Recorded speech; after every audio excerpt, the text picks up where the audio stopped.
Hello and welcome to News Now on iBrandTV. My name is Bennett Joseph and here are the stories we're reporting at this hour. The federal government of Nigeria has said that it is trying hard to prevent yet another lockdown in the country, even as fears continues to mount over the rising cases of COVID-19 infections. On Wednesday, Nigeria's infections crossed the 126,000 mark, out of which 100,000 are said to have recovered. But the government has insisted it would only push for yet another lockdown in the country as the last resort. President Muhammadu Buhari had on Wednesday signed the Coronavirus Health Protection Regulation, a move targeted at strengthening Nigeria's efforts in combating the disease which has infected over 100 million persons globally. Meanwhile, according to the Nigeria's Minister of Health, Osagie Hanire, Nigeria has secured an additional 41 million doses of the COVID-19 vaccines. However, the date of the vaccine's delivery into the country remains unknown as vaccine manufacturers struggle to meet global demand. The 41 million doses were secured as part of the efforts by the African Union Task Team to help countries on the continent gain equitable access to vaccines. The African Union had earlier announced that it had secured an additional 400 million doses of the vaccines for the continent. This comes on top of an earlier announcement by the AU that it had secured 270 million vaccine doses. Many African countries, including Nigeria, are yet to commence vaccination programs, even as numbers of COVID-19 cases continues to grow across the continent. And following his resignation as accepted by President Muhammadu Buhari, Lieutenant General T.Y. Buratai has officially handed over the mantle of leadership of the Nigerian Army to the new Chief of Army Staff, Major General Ibrahim Attahiru. The handover ceremony was held yesterday at the Nigerian Army headquarters in Abuja. Following the ceremony, the new Chief of Army Staff, Major General Ibrahim Attahiru, officially resumed duty.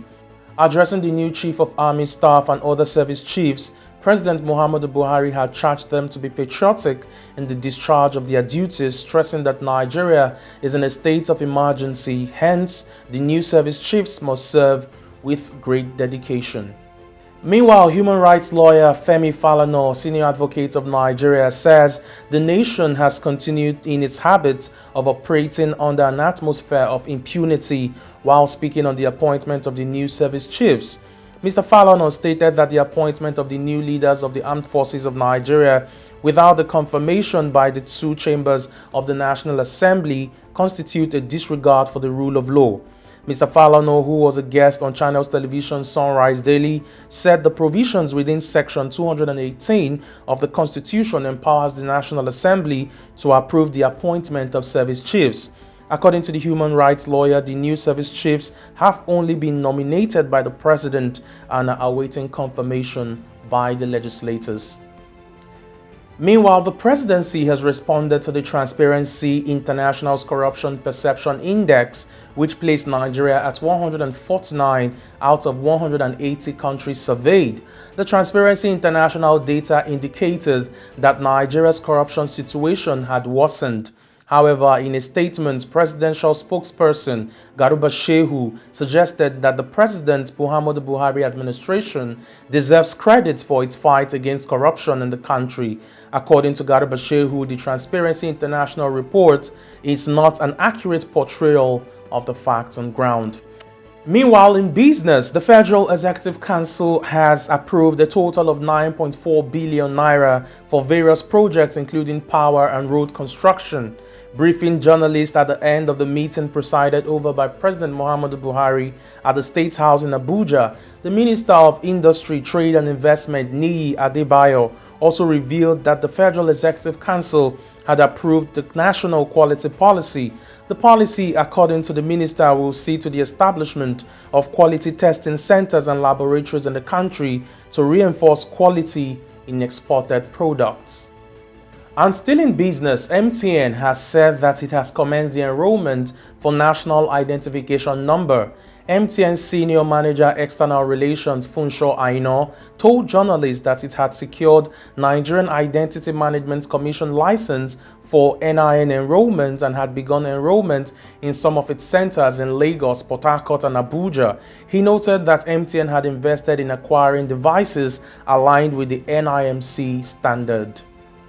And on the foreign scene, Britain has announced an outright travel ban on non-citizens arriving from the United Arab Emirates and severe quarantine measures for citizens coming in from there in order to stem coronavirus cases hitting Dubai holidaymakers and expatriates.